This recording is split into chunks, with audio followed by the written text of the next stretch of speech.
नमस्कार दोस्तों। तो आज हम लोग पढ़ने वाले पास्ट परफेक्ट टेंस के बारे में। तो फ्रेंड, पास्ट परफेक्ट टेंस होता मतलब ये होता क्या है? पास्ट का मतलब पिछली वीडियो में आपने देखा होगा कि बीते हुए बारे में, जैसे कहानी होने के बारे में मैंने बताया था। ये हमारा पास्ट हो गया। और परफेक्ट का मतलब क्या होता है कि मतलब कोई भी काम पूरा हो जाए। जैसे मान लीजिए परफेक्टली किसी का वर्क पूरा हो जाता है तो आप वहां पर परफेक्ट का यूज कर देते हैं। तो वही ये है पास्ट परफेक्ट टेंस। तो इसका पहचान ये है कि चुका था, चुकी थी, चुके थे। इसका पहचान ये है चुका था, चुका था, चुकी थी, चुका था, चुकी थी, चुके थे।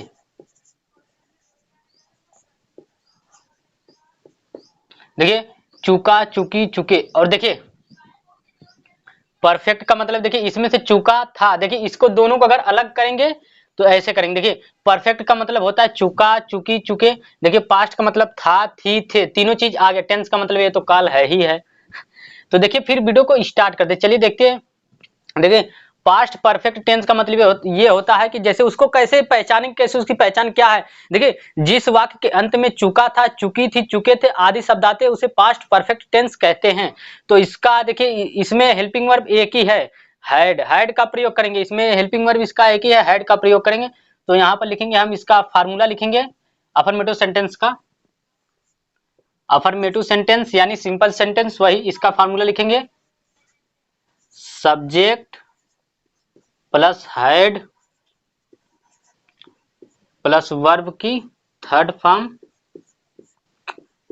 Plus object.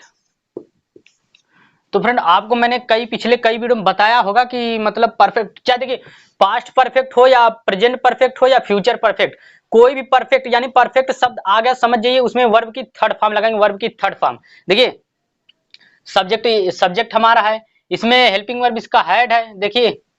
और इधर देखिए वर्ब की थर्ड फॉर्म है और इधर ऑब्जेक्ट है। देखिए हैड, देखिए इसमें सिंगुलर सब्जेक्ट और प्लूरल सब्जेक्ट दोनों आपस में मतलब झगड़ा कर रहे थे यानी लड़ाई कर रहे थे। तो इसमें ना ही सिंगुलर आया ना ही प्लूरल, उससे ज्यादा ताकतवर ही हमारा हैड आ गया, तो ये आ गया इसमें। तो चलिए इसको देखते हैं। इसमें सिंगुलर प्लूरल सब्जेक्ट का सिंगुलर प्लूरल सब्जेक्ट का कोई फंडा है ही नहीं। तो चलिए फिर वीडियो को, चलिए फिर यहाँ पर एक एग्जांपल लेके देखते हैं। जैसे मान लीजिए वह अपना काम कर चुका था, वह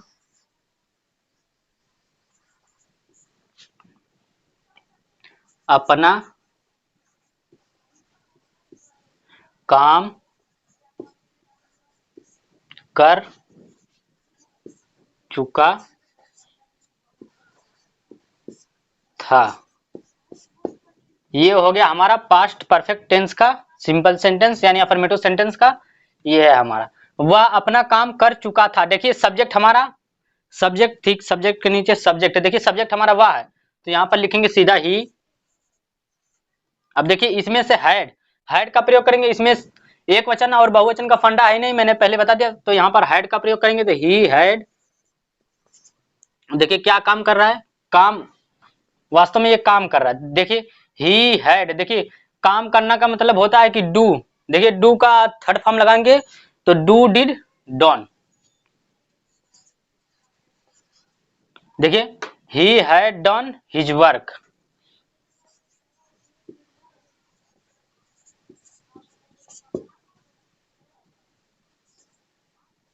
ये हो गया हमारा पास्ट परफेक्ट टेंस का अफर्मेटिव सेंटेंस का। ये हो गया हमारा सिंपल सेंटेंस का हो गया।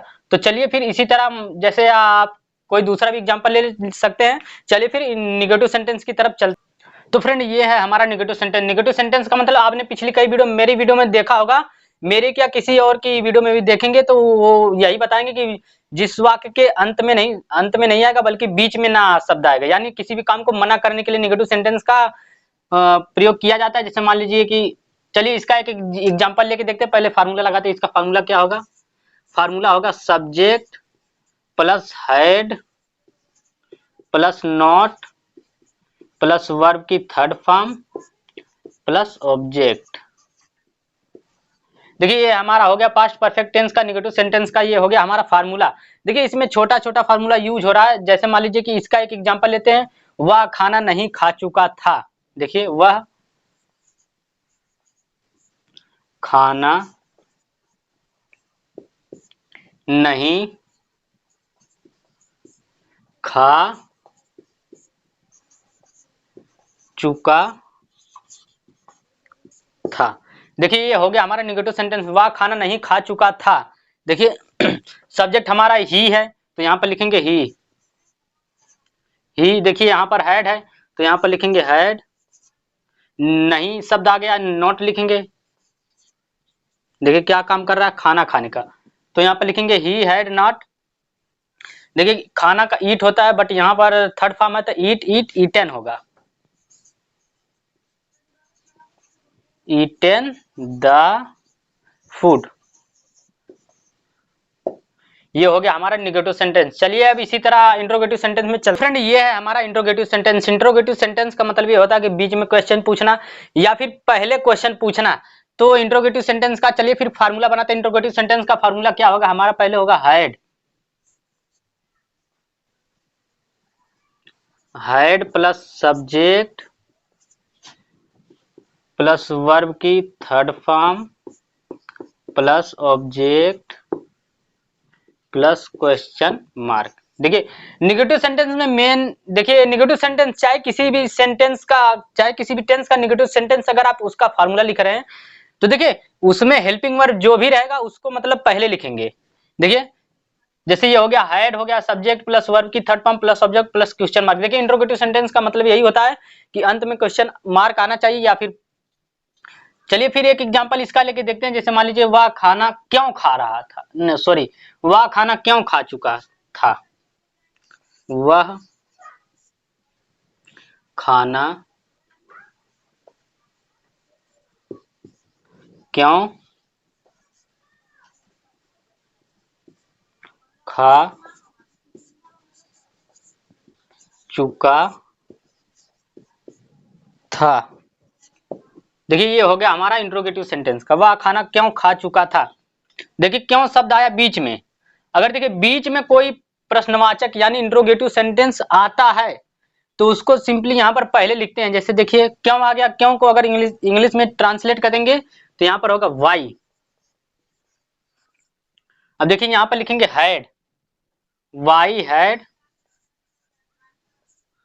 देखिए वाई हैड, फिर लिखेंगे यहाँ पर सब्जेक्ट हमारा ही है, वाई हैड ही क्या कर रहा है, खाना खा रहा है, वाई हैड ही। देखिए ईटेन ईटेन द फूड।